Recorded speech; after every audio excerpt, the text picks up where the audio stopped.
I had to turn my fan off to make this video, and now I'm really freaking hot.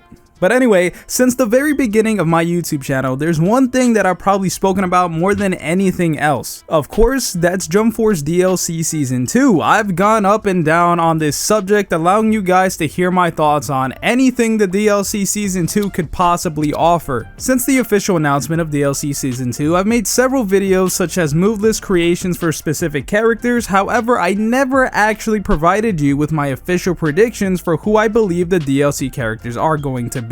In the past, I talked to you about what characters are the best for the community and what characters are part of my personal wish list, but now that we actually know what series each of the 5 DLC character slots are going to, I am actually able to give more of an accurate prediction to who these characters will actually be. The first one is not much of a prediction, but it's already confirmed, and the My Hero Academia character is going to be Shoto Todoroki. I said many times before I thought if any other character were to make it from My Hero Academia, it would have to be Todoroki. He makes more money than any other character left out of the game and is the most popular, so even though a lot of people wanted characters like Uraraka or even Overhaul, they just are not more profitable than him. And when it comes to Uraraka, they actually opted to just add her special move for our avatars instead of adding her as a character. For the second announced series, we've got Hunter x Hunter. Now, I actually made a video entirely focused on this series, and I went through every character I thought they might go with. If you want to know all the possibilities that are likely both good and terribly bad, you can check that out. However, I've done some thinking since then, and there are other characters that have actually come to mind than the ones I said in that video. On that video, I got a lot of people asking about Leorio, saying it was super likely that we would get him because the voice actor passed away. But the thing is, I actually think it's very unlikely due to that same fact. The character was in no major fights in the anime, and most of his moveset would have to be special moves specifically created for this game, which they've done for no other character. This is because he really doesn't have any special moves, and we've only seen him do one thing, and that's punch Gon's dad one time,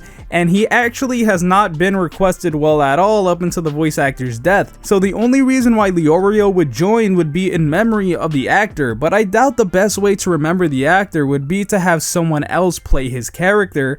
Therefore, I just don't see Leorio joining at all. One curveball I have thought of since my video on Hunter x Hunter is Illumi. There's not really any reason why other than the fact that they gave us such a random character with Bisky. I feel like Illumi would be another random character they would actually choose, considering he has the most screen time of all Killua's family. But really, I see only 3 proper choices for the Hunter x Hunter representative, and that is Netero, because he is the 3rd most requested character as well as the strongest hunter in the series and has so many special moves to play with. The next is Chrollo, who a lot of people all of a sudden really want. This is also a character with so many special moves to play with. But if I had to bet my money, I would say the most plausible choice is Meruem. When you think Hunter x Hunter villain, your mind usually goes to that character, and a lot of people even see him as one of their favorite villains of all time. He is the most requested, most recognizable, and most popular Hunter x Hunter character that is not in the game, so my main prediction of course would have to be Meruem. I have already created a move list for him for Jump Force, so go ahead and check that out. The next series to get a character is Yu Hakusho, and this is pretty easy to figure out if you ask me. There are pretty much only 2 Yu Hakusho characters constantly mentioned. Kurama is a well-requested character. I've seen him on many wish lists, and I honestly wouldn't mind if he was the character. But the thing is, I believe his chances of being the DLC character have been brought down so extremely low due to the fact that Hiei is not in the game. Hiei is a character most people actually like more than Yusuke, and Yusuke is the main character. Even Shonen Jump has opted to put Hiei on their covers instead of Yusuke. This is a character so many people raged about for over a year. It just has to be Hiei. I also did a move list video for him, so go ahead and check that one out. After Yu Hakusho, we've got Bleach. Now, this is honestly the hardest of all the series to actually decide on because there are just so many characters to choose from at this point. But after a lot of thought, I made my final decision. So a lot of people think the character is going to be Yuha. He is the main villain for what's left of the manga and for the upcoming return of the anime, but that's actually why I don't think he'll be the character. When it comes to all the series in the game, the developers basically thought of Bleach as over, so they didn't care about spoilers spoiling the manga with their characters,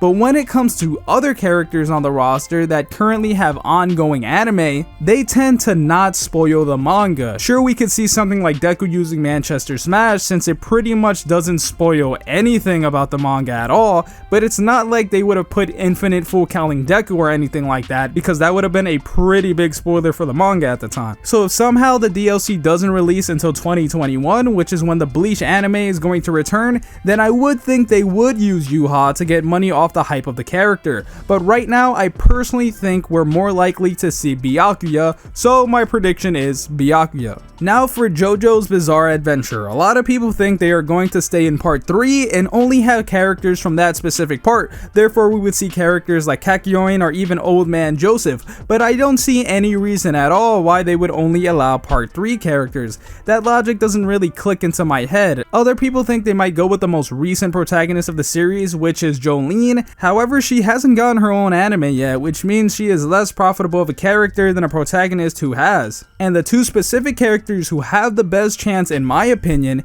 is Josuke and Giorno. However, considering Giorno is literally the most requested DLC character, I'm really freaking certain it will be Giorno Giovanna. So just to summarize my final predictions, the characters are Todoroki, Meruem, Hiei, Byakuya, and Giorno.